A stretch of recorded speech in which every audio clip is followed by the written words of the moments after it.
I was never one to do a podcast, but things change like the seasons.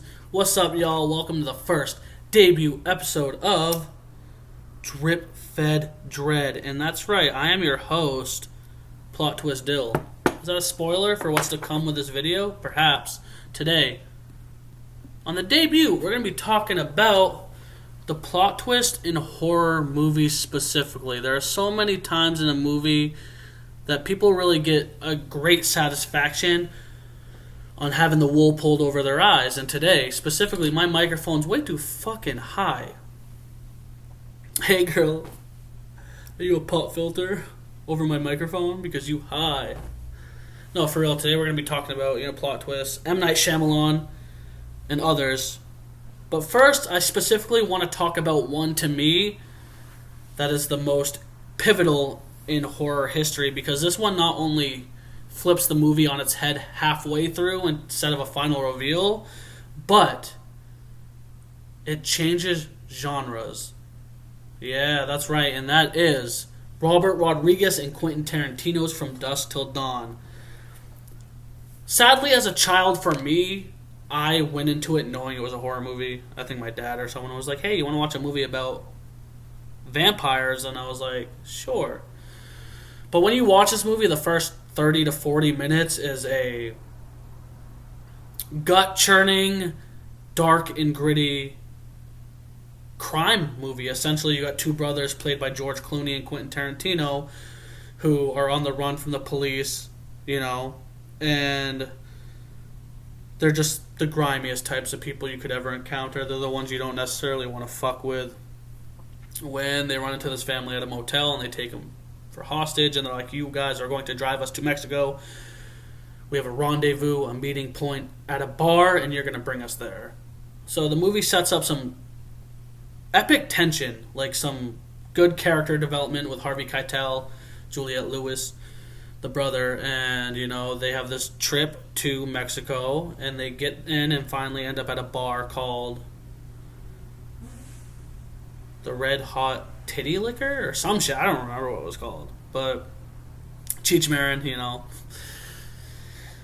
get into the bar and they're unwelcome. They're a bunch of Americans, tourists in Mexico, and it's not only that, but like it's a dive bar, it's a trucker bar, a lot of titties, drinking, partying going on, and then there's a family and two dudes, and they go in, and long story short, when it reveals that this movie is a motherfucking vampire movie, when instantly Salma Hayek's doing the dance with the snake around her neck, and then instant carnage ensues. Like, seeing that in the 90s, I could only imagine your jaw dropped, especially with this movie being advertised as a, another Robert Rodriguez type crime drama, and then all of a sudden vampires and hell breaks loose, literally. Like, that shit's wild. Not to mention it has one of my favorite lines. I'm paraphrasing, but it's like, I don't believe in vampires, but I believe what my eyes see, and my eyes sees a goddamn vampire. Like, George Clooney broke out onto the scene with this phenomenal movie, and I'm like, hell yeah, let's get it. So with that being said, a plot twist, essentially, as we know, is taking the narrative of what we expect and flipping it on its head, and that is usually more effective in horror. If you don't, and it could be used as a crutch too. Like, if you ain't got a very scary movie or anything really going for you script wise, you're like, well, let's reveal at the end that everything is not what you think it is, and that sits longer with people than a jump scare does. I feel like I like more bone chilling things. I like eerie, cringy. Not even cringy, eerie, spooky shit. Like the stuff that's like you're walking down the street, fucking 29 years old, and you're like, dude, is there a leprechaun in the bushes? Because Leprechaun traumatized me. I like the things that make you think. But plot twists, by nature, are very thought-provoking, and there's many. I haven't seen every movie, as much as it seems like I have. But, there's the infamous one. We got Psycho. Alfred Hitchcock's Psycho, based off the novel, probably kickstarted what a plot twist was. You have Norman Bates, horror icon, and they're trying to solve the mystery of who the killer is, yada yada. And Am I allowed to vape on this shit? I want some guests. I'm not gonna keep derailing, but if y'all want to be on this podcast, hit me up. Norman Bates, as a detective, comes in, and it's almost like a whodunit type thing until it reveals at the end that Norman Bates' mother, that he's been referencing the entire movie, that you get glimpses of in the shadows, is dead, and Norman has just kind of took on her persona, which is wild to me. Like, especially for the 1960s. That's such a genuinely brilliant concept that not many can replicate, and luckily with that trope too, there is the whole mommy's boy issue in horror threaded throughout, but this one couldn't really ever be replicated. There's a lot of times in movies that they really borrow heavily from the subject before, but this one kind of did its own. Along the same lines, a more recent movie, Martin Scorsese's Shutter Island, with Leonardo DiCaprio, about a detective, essentially, who heads to this, fortress, this insane asylum, and he's trying to solve a mystery. Oscar-nominated performances, really. He goes to this hospital, and he sees that it's dark and seedy, and there's this crazy shit ensuing all around him. And it turns out that he was the fucking crazy guy the entire time, and the staff is just letting him live out his fantasy. They're like, sure, bud. Yeah, if you say so, papa.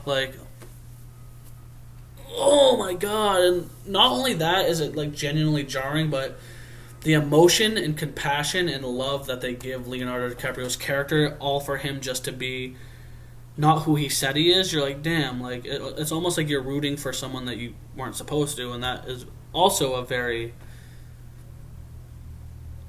thought-provoking thing. And I know what you're thinking. When are you gonna get to the M. Night Shyamalan stuff? Fuck. I'm going to. But at this point with M. Night Shyamalan, it's so played out that you almost expect every movie of him to have a plot twist. What if he made a movie straight up one day where it was the plot twist, shoddy, there ain't no plot twist, you know what I'm saying? And then the movie just ends, you'd be like, shook. I shooketh thee. But there's I could name any M. Night Shyamalan movie, but I'm going to go with the one that I personally like the most, because we know The Sixth Sense. We know fucking The Village, but the one to me that really stands pivotal in my mind, I think it's because I was so fresh as an adult that I went into seeing it. Like I said, all these movies that I grew up as a kid with, they're just spoiled to you, because parents are assholes. You want to watch a movie about a guy who really is the ghost the entire time? You're like, fuck, I guess. Game of Thrones was spoiled to me too, so that pissed me off. But The Visit by M. Night Shyamalan, it's a found footage style film about these two grandkids that go to fucking hang out with their long lost grandparents. And it slowly unravels that you're like, oh man, the mom's kind of demented, the grandma's has kind of dementia, she's a little crazy, grandfather, he's not as sharp as he thinks he is, and you almost feel bad until you find out the ending, bro. It slowly hints to it a lot. There's this one scene where multiple scenes where people keep coming up to the door. They're like, we're just here to check on your grandparents. They haven't been volunteering at the fucking crazy clinic the last few days. And then the kids are like, oh, yeah. They have ailments to attend to. We're just the kids. We don't know. But then that slowly unveils that they are not with their grandparents. They are with two escaped motherfucking crazy old people that killed their grandparents at the asylum. Jaw-dropping. Holy shit. The one thing you can say about the plot twist storyline in horror is that they're very few and far between similar. I feel like the ones that are impactful are just so different, because if you have a good story and you can flip it sideways, it can't be replicated, so you've kind of cemented yourself in the horror canon, which, you could do with practical effects, you could do with iconic killers, but the plot twist is a league of its own. There's been cliche ones before that kind of read between the lines, but there are just so many out there that you can't even fathom how they came up with this, and it almost makes or breaks the movie. Saw, James Wan, Lee Winnell, the pivotal franchise that has now turned into somehow monstrosity of generic torture kills. Started off with the very first one, where the two guys are locked in the room trying to figure out a puzzle to save their lives. You know, you have Carrie Elway there and then Lee Winnell, both pitted against each other, trying to help each other, but trying to figure out each other's true motives. And the isolation in this room and the camaraderie builds with a boiling tension that when you find out the entire time that there's a dead guy laying in the middle of the room, that they're like, the fuck happened to him? But when this dead guy stands up at the end of the movie and reveals that he is the mastermind killer the entire time, listening on every fucking little move Carrie Elways and Lee Winnell has, that's like just another one. Like, I feel like plot twist should just send shivers down your spine. Send shivers down your spine, and that one really got to you, where he stands up, he's like, "You dumb bitch, game over," and slams the door and leaves you with Lee Winnell perpetually fucking screaming in the dark room, "No! Help me! Help me!" And that's like, I watched that movie fresh when it came out. Like, I was like 9. A lot of these movies I've seen when I was really young, and then you wonder why I am the way I am, and if I wasn't, then why would I say I am? Type shit. That's an Eminem quote directly. So yeah, plot twists. I mean, could you say Scream has a plot twist also? That is a more of a whodunit mystery where you have all these teenagers pitted against each other and they're almost dropping red herrings and goose eggs along the way. Also, why is it when you're like trying to do a red herring or a goose egg, why is it named after fucking bird-like animals? Like, a plot twist should be like, "Yo, dude, did you see that huge ostrich at the end of the movie, bro? That ostrich tail? Let's hashtag ostrich tail for the next plot twist." Like, I might be onto something. But Scream, you're trying to find out who the killer is until at the end you find out exactly that it's Stu and Billy. Like, that's a plot twist on its own. You got some bad attempts too. Like, for example, what are some bad attempts at a plot twist for me? I would say maybe, I don't know. I don't know. Actually, that's where I'm kind of drawing the line. Like, I feel like plot twists usually are very inventive. You got Sleepaway Camp, I guess, as iconic as it is now. It starts off with, a boating accident. These two kids and their father accidentally get killed in a freak boat accident, but one of the siblings survives. So you kind of know the sibling has emotional trauma and damage, and that eventually they are going to be the killer. But then when it reveals that they not only are they the killer, but they are the opposite gender that they thought they were, like, that's kind of cool. And then I guess you call The Mist a twist ending, where they're sitting in the car waiting for help and all seems doomed, and the impending dread, drip fed dread hits them, and the husband, the guy, the main protagonist, has to do what he has to do and kills everyone in the car because he knows that the monster lurking is only going to be more brutal than him just killing them. And then as that happens and the dust settles, the fog settles, and all the police come in to save him, with heavy heart, that one is gut-wrenching. Like, oh my god, there are so many fucking phenomenal, heartbreaking plot twists here in fucking strictly in horror. Like, you could do plot twists in a comedy, I'm sure that'd be kind of funny, but it's just crazy to me. We'll get to a few more before we wrap this episode up. We got the final and 5th entry in the Final Destination franchise. Maybe it's the 6th one, I don't fucking know. But Final Destination 5, it follows the same tropes as someone has a premonition that a tragic accident is going to happen. He nips it in the bud, and all the people around still get taken by death because you can't cheat death. But I tell you, why was my candle not in frame and y'all didn't tell me this entire time? Why? Get the fuck.